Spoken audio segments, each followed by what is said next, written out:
अशा प्रकारचा अर्थसंकल्प आज मांडलेला आहे। मुळातच कोविड नंतर जेव्हा जगातल्या सर्व देशांच्या अर्थव्यवस्था कोलमडताना आपण पाहतो आहोत आणि पश्चिमेतले प्रगत देश देखील अर्थव्यवस्थेशी एक प्रकारे झुंजतायत, अशा परिस्थितीमध्ये भारताच्या अर्थव्यवस्थेने 8.2% जी वाढ दाखवली आहे ही अत्यंत महत्त्वाची आणि भारतीय अर्थव्यवस्थेच्या ताकदीचा अनुभव करून देणारी अशा प्रकारची वाढ आहे। आणि विशेषतः उत्पादन क्षेत्रामध्ये खूप मोठ्या प्रमाणात आपल्याला वाढ झालेली पाहायला मिळते। सगळ्यात महत्त्वाचं, जेव्हा जगामध्ये महागाईचा दर रेट ऑफ इन्फ्लेशन हा डबल डिजिटमध्ये पोहोचला आहे, त्याचवेळी तो भारतामध्ये 6.7% वरून आता 5.4% पर्यंत खाली आलेला आहे। हा देखील अत्यंत महत्त्वाचा आहे।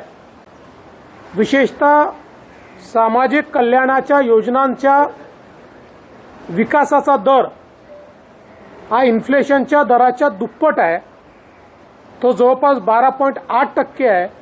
याचा अर्थ सामाजिक क्षेत्रामध्ये मोठ्या प्रमाणात गुंतवणूक सरकारच्या माध्यमातून चाललेली आहे। विशेषतः आपण जर बघितलं तर जीडीपीच्या 7.8% एवढी गुंतवणूक ही त्या ठिकाणी होते आहे।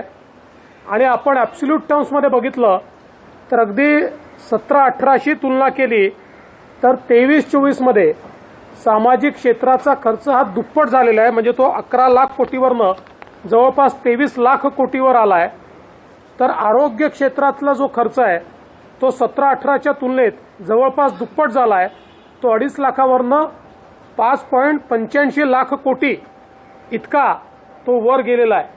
म्हणजे हे दोन्ही जी महत्त्वाची क्षेत्र आहेत याच्यातली गुंतवणूक ही जवळपास केंद्र सरकारने दुप्पट केली आहे, ही देखील आपल्याला पाहायला मिळत आहे। यासोबत वित्तीय तूट ज्या प्रकारे निर्मलाजींनी घोषित केलं होतं कोविडच्या नंतर, त्याच प्रकारे ती कमी होताना दिसते आणि अर्थव्यवस्था ही पूर्णपणे त्या ठिकाणी मजबूत होताना दिसते। विशेषतः बँकांचे जे एनपीए आहेत हे आता केवळ 2.8% वर आले आहेत, जो गेल्या 12-15 वर्षातला सगळ्यात कमी एनपीएचा दर आहे। हे देखील अत्यंत महत्त्वाचं आहे। आणि लाभार्थ्यांच्या खात्यामध्ये जवळपास 40 लाख कोटी रुपये हे थेट जमा करण्याचं काम या ठिकाणी मोदी सरकारने केलेलं आहे। भारताच्या भविष्यावर एक मोठी गुंतवणूक करणारा अशा प्रकारचा अर्थसंकल्प आहे, ज्याच्यामध्ये शेतकरी, त्यासोबत महिला, युवा आणि गरीब या 4 घटकांना समोर ठेवून हा अर्थसंकल्प मांडण्यात आलेला आहे। शेतकऱ्यांकरता अनेक नवीन योजना, नैसर्गिक शेतीपासून तर नवीन किसान क्रेडिट कार्डापर्यंत आणि शेती क्षेत्रातलं इन्फ्रास्ट्रक्चर तयार करण्यापासून तर विपणनापर्यंत मोठ्या प्रमाणात गुंतवणूक या ठिकाणी वाढवण्यात आली आहे। विशेषतः रोजगाराच्या क्षेत्रामध्ये मला अतिशय आनंद वाटतो की महाराष्ट्र सरकारने अप्रेंटिसची एक स्कीम सुरू केली आणि त्याच धर्तीवर आता केंद्र सरकारने देखील स्कीम सुरू केलेली आहे की ज्यातनं जवळपास 4.5 कोटी तरुणांना त्या ठिकाणी रोजगार प्राप्त होण्याकरता केंद्र सरकार मदत करते। त्यांना अप्रेंटिसशिपचे पैसे मिळत आहेत, त्यांना EPFOमध्ये पैसे मिळत आहेत आणि त्यासोबत रोजगार वाढीकरता सर्वात जास्त रोजगार निर्मिती करणारं MSMEचं जे क्षेत्र आहे, या क्षेत्राला मोठ्या प्रमाणात केंद्र सरकारने क्रेडिट गॅरंटी स्कीममध्ये इन्क्लूड केल्यामुळे आणि नवीन क्रेडिट गॅरंटी स्कीम दिल्यामुळे रोजगाराची निर्मिती खूप मोठ्या प्रमाणात वाढणार आहे जवळपास 100 नवीन जे क्लस्टर तयार करण्याचा निर्णय केंद्र सरकारने घेतलेला आहे। त्याच्यामुळे मोठ्या प्रमाणात मॅन्युफॅक्चरिंग, IT, सर्व्हिसेस या सगळ्या क्षेत्रातल्या रोजगाराच्या संधी आता या ठिकाणी उपलब्ध होणार आहे। विशेषतः ग्रामविकासाच्या क्षेत्रामध्ये मोठ्या प्रमाणात 2 लाख कोटीपेक्षा जास्त गुंतवणूक केंद्र सरकार करते। 3 कोटी अतिरिक्त घरं बांधण्याचा निर्णय हा केंद्र सरकारने या ठिकाणी घोषित केला आहे। आणि सगळ्यात महत्त्वाचं, आमच्या आदिवासी बांधवांकरता जनजातीय उन्नत ग्रामोन्नती अभियान हे अभियान हातामध्ये घेतलंय, जे जवळपास 63,000 गावांमध्ये त्या ठिकाणी आदिवासींचा विकास या ठिकाणी करण्याचं काम करेल। मोठ्या प्रमाणात खरं म्हणजे आपण जर बघितलं तर पायाभूत सुविधा क्षेत्रामध्ये 11 लाख कोटी रुपयाची गुंतवणूक या ठिकाणी करण्याचा निर्णय हा केंद्र सरकारने घेतला आहे। हा आकडा याकरता मोठा आहे की UPAचं शेवटचं बजेट जर आपण बघितलं तर त्यात साधारणपणे 1 लाख कोटीच्या थोडं वर एवढीच पायाभूत सेवांवरची गुंतवणूक होती, ती आता 11 लाख कोटी रुपयापर्यंत गेलेली आहे। मला असं वाटतं की त्यामुळेच देशामध्ये रस्ते असतील, पोर्ट असतील, एअरपोर्ट असतील, ग्रामीण रस्ते असतील, सिंचनाच्या सोयी असतील, अशी एक मोठी गुंतवणूक या ठिकाणी होताना आपल्याला पाहायला मिळते।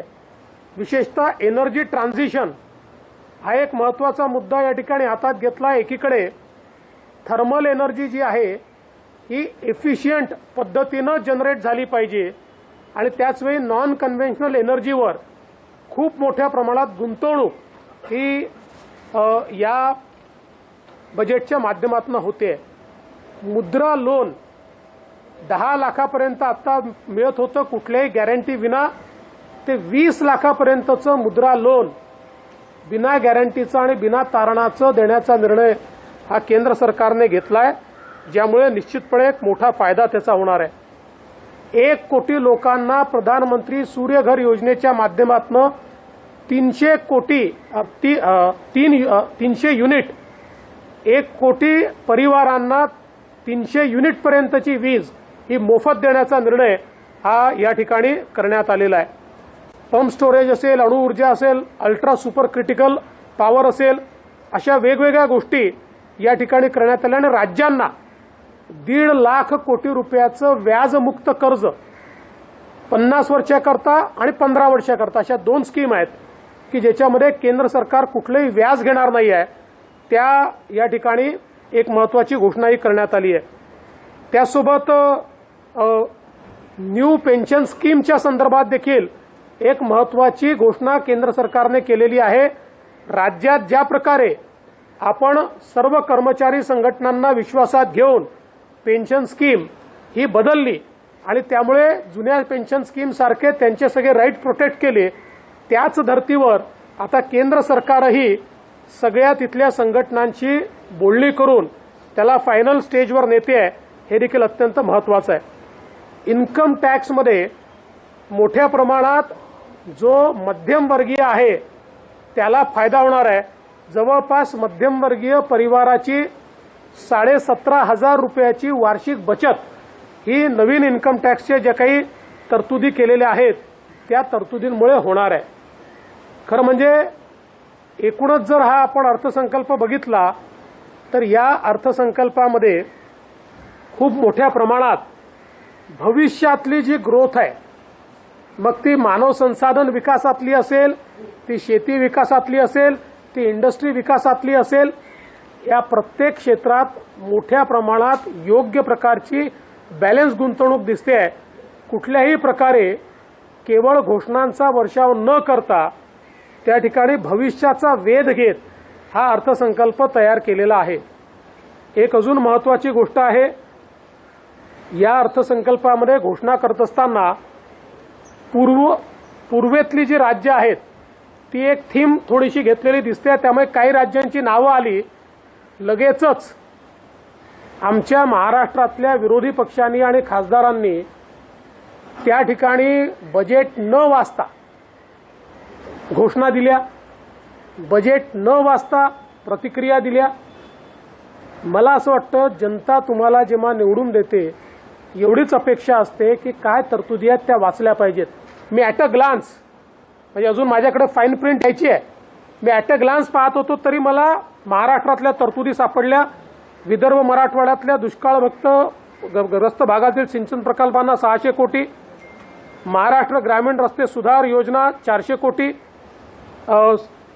समावेशक कामासाठी इकॉनॉमिक क्लस्टर 466 कोटी, क्लायमेट रेझिलियंट ॲग्रिकल्चर 598 कोटी, महाराष्ट्र ॲग्री बिझनेस जो आपला प्रोजेक्ट आहे त्याला केंद्राचा हिस्सा 150 कोटी, MUTP 3 जो मुंबईकरता महत्त्वाचा प्रकल्प आहे 908 कोटी, मुंबई मेट्रो याच्याकरता 1087 कोटी, दिल्ली मुंबई कॉरिडॉर 499 कोटी, MMR ग्रीन अर्बन मोबिलिटी 150 कोटी, नागपूर मेट्रो 683 कोटी, नाग नदी सुधार प्रकल्प 500 कोटी, पुणे मेट्रो 814 कोटी, मुळामुठा 690 कोटी. म्हणजे ही यादी वाढतच जाणार आहे. उद्यापर्यंत पूर्ण यादी घोषित करू. ही तर ॲट अ ग्लान्स 5 मिनिटात काढलेली यादी आहे. फाईन प्रिंट यायच्या आधी जेवढे डॉक्युमेंट हातात आले, मला असं वाटतं की विनाकारण नरेटिव्ह तयार करण्याचा जो प्रयत्न होतो, महाराष्ट्राला काही मिळालं नाही हे तुमच्या समोर आहे. आणि रेल्वेच्या बजेटचे पैसे तर अजून सांगितलेलेच नाहीत आणि वेगवेगळ्या योजनांवर जे महाराष्ट्राला मिळालेले आहेत ते देखील अजून त्याचे फाईन प्रिंट माझ्या हाती यायचे आहेत. म्हणून विरोधकांना माझा सल्ला आहे, या ठिकाणी केवळ नरेटिव्ह करता राजकारण करू नका. आपल्या राज्याला काही मिळालं पाहिजे अशी भावना असेल तर त्याचा पाठपुरावा करा. मी दाव्याने सांगतो, माननीय मोदी साहेबांच्या अजेंड्यावर महाराष्ट्र प्राथमिकतेने आहे. म्हणून ॲट अ ग्लान्स एवढ्या तरतुदी मिळालेल्या आहेत आणि भरपूर पैसा महाराष्ट्राच्या विकासाला मिळणार आहे. किंबहुना मुख्यमंत्री एकनाथराव शिंदेजींच्या नेतृत्वात ज्या ज्या गोष्टी आम्ही मागितल्या त्या सगळ्या गोष्टी आम्हाला मिळतील, हा मला विश्वास आहे. सर, ये हिंदी में एक बार सर हिंदी में बताएंगे महाराष्ट्र को क्या मिला, हिंदी में बताइए जो नैरेटिव सेट करने की कोशिश की जा रही है ये थोड़ा इम्पोर्टेंट हो जाता है, उस चीज का थोड़ा देखिए, आज माननीय प्रधानमंत्री मोदी जी के नेतृत्व में फाइनेंस मिनिस्टर निर्मला जी ने जो बजट पेश किया है, मैं उनको बधाई दूंगा. एक बहुत ही बैलेंस्ड इस प्रकार का बजट उन्होंने पेश किया है और विशेष रूप से कोविड के बाद दुनिया की सारी अर्थव्यवस्थाओं का संतुलन जहां बिगड़ा है, वही भारत की अर्थव्यवस्था को संतुलित करने का काम हमारी फाइनेंस मिनिस्टर ने किया है. और आंकड़े ये दर्शाते हैं की हमारी तर भविष्याचा वेध घेणारा अर्थसंकल्प असल्याचं फडणवीस यांनी म्हटलं आहे. शिवाय उत्पादन वाढवण्यावरती देखील या अर्थसंकल्पात भर दिल्याचं फडणवीस यांनी म्हटलंय.